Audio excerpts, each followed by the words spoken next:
Hello students, welcome online classes Bishop Academy Senior Secondary School Maharajganj. Today I will be discuss science class 8 और इसमें हम फिर आज chapter 3 पे discuss करेंगे सिंथेटिक फाइबर्स एंड प्लास्टिक्स। तो लास्ट वीडियो हमारा क्या था, हम लोग प्लास्टिक पे डिस्कस कर रहे थे कि how many type of the plastics, what is the plastics क्या है, how many type of plastics. हमने डिस्कस किया था प्लास्टिक दो तरह के होते हैं, थर्मोप्लास्टिक होता है, थर्मोसेटिंग प्लास्टिक होता है। थर्मोप्लास्टिक क्या होता है, they are the given heat burn and melt, जल करके पिघल जाता है, वो थर्मो प्लास्टिक होता है। थर्मोसेटिंग प्लास्टिक क्या होता है, they are the given heat become starting in the soft but given more heat, they are the more rigid, यानी इसको हम जितना अधिक गर्म करते हैं उतना ही हार्ड होता जाता है, तो उसे हम लोग थर्मोसेटिंग प्लास्टिक कहते हैं।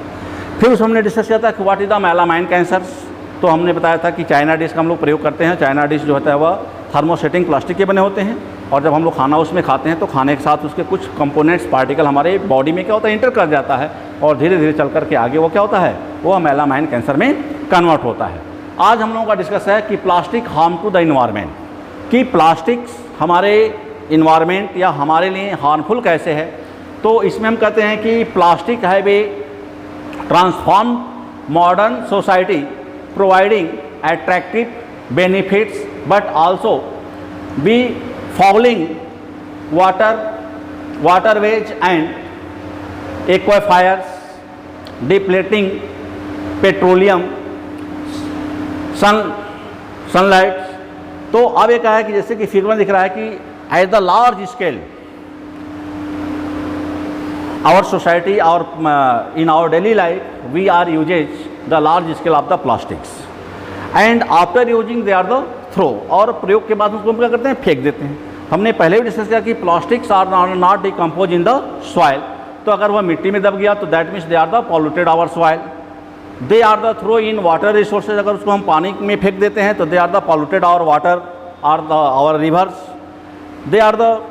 Decompose are not decompose by water and soil. तो इस तरह से अगर हम, लेकिन मॉडर्न सोसाइटी में प्लास्टिक चूँकि आर्टिफिशियल, हमने पहले बात किया कि आर्टिफिशियल फाइबर्स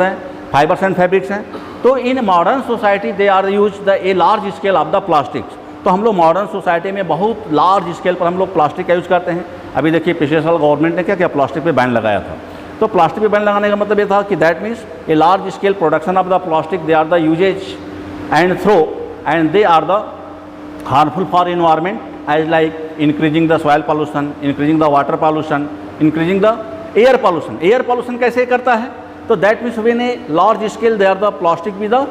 burn, जब हम बड़े मात्रा पर प्लास्टिक को जलाते हैं तो they are the releasing the very toxic gases, sulphur dioxide के कंपाउंड निकलते हैं, और ये हमारे इन्वायरमेंट बहुत क्या होते हैं, बहुत टॉक्सिक होते हैं, हार्मफुल होते हैं, और ये हमारे आसपास के इन्वायरमेंट में मिक्स हो जाते हैं। And during the respiration this air particles के साथ साथ वो प्लास्टिक कंपोनेंट्स पार्टिकल भी हमारे होते हैं बॉडी में इंटरप्ट करते हैं, they are the block to our lungs, और ये फ्यूचर में जाकर के हमारे बहुत सारे रिस्पायरेटरी सिस्टम के डिजीज फॉर्म होते हैं, और इस तरह से व्यक्ति जो है बीमार पड़ जाता है और उससे उसका डेथ भी हो सकता है। तो plastic are the harmful for the environment. तो इन्वायरमेंट पर हम बात करें तो वाटर पॉल्यूशन के लिए भी कॉजेज है, सॉइल पॉल्यूशन के लिए भी इसका रिस्पॉन्सिबिलिटी बनता है, फिर एयर पॉल्यूशन के लिए भी बनता है। तो एयर पॉल्यूशन में बनता है जैसे कि ये लार्ज स्केल, जैसे मान लो हम लोग गार्बेजिंग मटेरियल लेते हैं, वहाँ कैच फायर, वहाँ को कोई आग लगा दिया, जैसे आपके आसपास में अगर कहीं प्लास्टिक जलता है तो 200-400 मीटर दूर से ही आपको फीलिंग हो जाता है कि कहीं प्लास्टिक जल रहा है, क्योंकि उसका स्मेल इतना ही बैड होता है, यानी आपको 100-200 मीटर दूरी से ही पता चला कि कहीं प्लास्टिक जल रहा है। And that means they are the very toxic for the our environment are the gases, they are the component are the mix. जब उसके कंपोनेंट हमारे एयर में इन्वायरमेंट में मिक्स हो जाते हैं तो बहुत ही हार्मफुल होते हैं, और वह हमारे ब्रीथिंग प्रोसेस में जो हमारे लंग्स होते हैं, जब एयर के साथ साथ रिस्पायरेटरी सिस्टम उसको अडॉप्ट करता है तो जाकर हमारे लंग के ब्लॉक को क्या करता है, ब्लॉकेज करता है, जिससे हमारा रिस्पायरेटरी सिस्टम ढंग से काम नहीं कर पाता है। दूसरा चीज़ हमने बताया कि large scale the plastics are the dump in the ground. अगर हम बड़े मात्रा में कहीं प्लास्टिक को डंप करते हैं तो आफ्टर मेनी ईयर्स, अगर हम बहुत साल बाद जाकर फिर वहाँ खुदाई करें तो प्लास्टिक हमें उसी तरह से मिलेगा, क्योंकि वह एसिटिलीन पॉलीमर्स होते हैं, और एसिटिलीन पॉलीमर्स जो होते हैं वो कभी डिकम्पोज नहीं होते हैं, और इस तरह से वो जहाँ पे डंप किया जाता है उस पार्टिकुलर एरिया को, उस ग्राउंड को क्या करता है, पॉल्यूटेड करता है, और वहाँ पे हमारा एग्रीकल्चर लैंड जो होता है वह डिजर्टियल लैंड में धीरे धीरे क्या होता है, कन्वर्ट हो जाता है। उसी तरह से वाटर पॉल्यूशन में अगर हम कोई प्लास्टिक यूज़ करते हैं लार्ज स्केल, जैसे मान लो हम लोग कहीं जाते हैं, नदी पर जाते हैं, किसी तालाब के किनारे जाते हैं, तो बहुत सारे अपने छोटे छोटे पैकेट्स हम लोग प्लास्टिक बना के ले जाते हैं।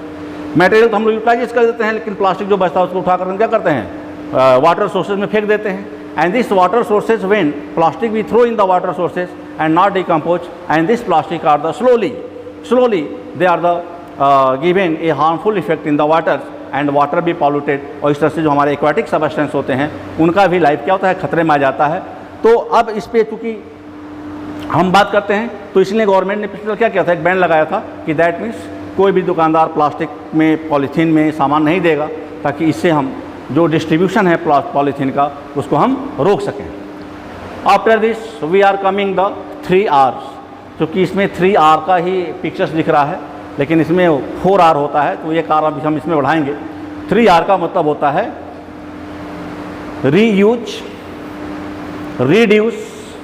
Recycle and reform. तो रीफॉर्म इसमें वर्ड छूट गया है, तो अब चूंकि ये ओल्ड कॉन्सेप्ट में पहले 3 R ही था, तो 3 R प्रिंसिपल जैसे इस बुक में जहाँ लिखा होगा वो 3 R प्रिंसिपल होता है, लेकिन आज के बेसिक डेट में हम लोग इसको 4 R प्रिंसिपल कहते हैं। 4 R का मतलब होता है कि 4 बार लिखते हैं, क्योंकि हर स्पेलिंग R से शुरू होता है, इसलिए उसको 4 R प्रिंसिपल कहा जाता है। तो रीयूज मतलब हम किसी चीज़ को दोबारा प्रयोग में लाएं, रिड्यूस उसको कैसे हम डिकम्पोज करें, फिर रिसाइकल उसको हम कैसे रिसाइकल करके फिर उसका दूसरा मैन्युफैक्चरिंग करें, रिसाइकल मतलब उसको मेल्ट करके या किसी तरह से डिकम्पोज करके उसका फिर दूसरा प्रोडक्ट बनाएं, और तीसरा होता है रीफॉर्म, और फिर उससे हम उसको यूटिलाइजेशन में लाएँ। तो जैसे मान लो कि हमारा सिंथेटिक्स फाइबर की बात करें, तो जैसे मान लो आजकल के डेट में हम लोग मार्केट में एक रफ कॉपी के नाम से कुछ नोट्स बुक बिकते हैं, जिसका पेज थोड़ा सा क्या होता है, डर्टी होता है, प्लेन फ्रेश प्लेन के जगह पर। तो पेपर क्या होता है, वो रिसाइकलिंग पेपर होते हैं। तो जैसे मान लो अगर कंट्री की बात करें, तो मान लो 10 मीट्रिक टन ही अगर पेपर हम रिसाइकल यूज़ करते हैं, तो हम लार्ज स्केल प्लांटेशन, डिफॉरेस्टेशन को रोक सकते हैं, क्योंकि इस पेपर को बनाने के लिए क्या करिए, पल्प वुड चाहिए। अब पल्प वुड के लिए हम क्या करते हैं, फॉरेस्ट की कटिंग करते हैं, यानी ट्री की कटिंग करते हैं। तो अगर हम रीयूज में अगर हम पेपर्स को लाते हैं, यानी रिसाइकल करके रीयूज में लाते हैं, तो इस तरह से हम बहुत बड़े मात्रा में पेड़ों को कटने से बचा सकते हैं, जो हमारे इन्वायरमेंट के लिए क्या होगा, बहुत ही बेनिफिशियल होगा, बहुत ही यूज़फुल होगा। तो अब इसमें दिया कि reducing the amount of waste you paste, the best way of the help the environment inside of the throwing things away way to the use them against, and many of the things we use every day like papers, bag and many other materials, they are the reuse, recycle and reform. तो जैसे आप देखते होंगे आपके आसपास के मोहल्ले में, आप जैसे हम लोग अपने घरों से सामान यूज करके, प्लास्टिक का कोई बॉटल है, प्लास्टिक का पेपर है, या प्लास्टिक का कोई स्पून है, कोई टिफ़िन बॉक्स है, लंच है, हम क्या करते हैं, फेंक देते हैं। जैसे डैमेज हो गया हम लोग घर से बाहर फेंक देते हैं। फिर उसको क्या करता है, कोई एक पर्सन जो उसको आकर के गली गली अपने मोहल्ले में घूमता है, बीनता है, फिर जाकर उसको किसी दुकान पर क्या करता है, वो बेचता है। तो दैट मीन्स उसका हम लोग एक फन देखते हैं कि वो कबाड़ बिन रहा है, नहीं, ऐसा नहीं है। They are the very important work for you and for your environment. अगर ऐसा व्यक्ति है तो हमारे लिए और हमारे इन्वायरमेंट के लिए बहुत अच्छा काम कर रहा है, क्योंकि वह जो जिसे हम अनयूजेबल थिंग्स मान रहे हैं, दे आर अंडरस्टैंडिंग, यानी अब उसकी समझ तो नहीं है, but they are the this work doing for the our economical problem. लेकिन वह हमारे लिए बहुत अच्छा काम कर रहा है कि वह आप ऐसे मटेरियल्स को जो बिन रहा है, फिर उसको लाकर किसी के पास बेच रहा है, फिर वह किसी फैक्ट्री को बेच करके उसको रिसाइकल कर रहे हैं, और फिर रिसाइकल करके उसको रिफॉर्म कर रहे हैं। यानी वह कबाड़ जिसे हम लोग बोलते हैं, कबाड़ को कहीं दूसरे जगह बेचता है, फिर वह दुकानदार उसको लार्ज स्केल पर ट्रक से भेजता है, फिर वह प्लास्टिक पिघला करके फिर हमारे दूसरे न्यू पॉट्स